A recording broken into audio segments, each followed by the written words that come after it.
za mene će biti neka drugčija, zato što imam green screen.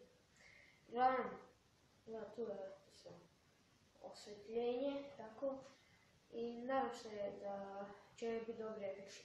Uglavnom, prvo se želim zahvaliti na 32 subscribera i 2100 pregleda na mom kanalu. I da, znači, neće ovo biti neki video zahvale, samo želim reći to i zahvaliti vam se. Počnemo s ovim videom. Da, zaboravio sam reći, tema ovog videa, znači, snimit ću sada drugi dio Q&A-a, ili pitanje odgovori, kako želite. Ajmo početi. Imam pitanje napisane tu sa strane, tako da odmah mogu čitati pitanje i odgovarati. Znači, prvo pitanje, gdje živiš? To ste već pitali mog brata, ja mislim, ali evo odgovor ću gdje ja živim. Ja vam živim svugdje pomalo. Drugo pitanje, kako je vrijeme kod vas? Pa, vremensko.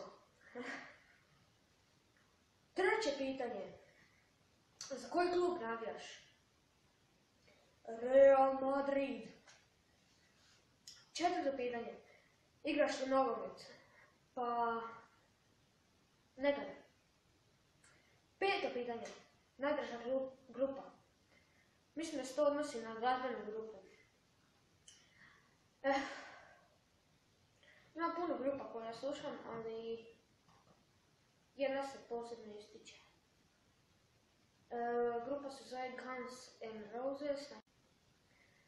Šesto pitanje. Igraš li neke igrice na kompjuteru? Igram. Sad ću vam nabrati neke. Need for Speed, Hot Pursuit, World of Tanks, Minecraft. Što još igram? Ne znam, reći ću se. Sedmo pitanje. Kada si počeo snimati? Počeo sam snimati na Novu godinu. Znači 1.1.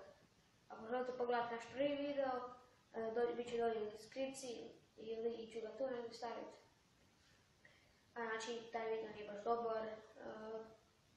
Tad smo tek počeli snimat, to objašnjava zašto je taj video tako loš.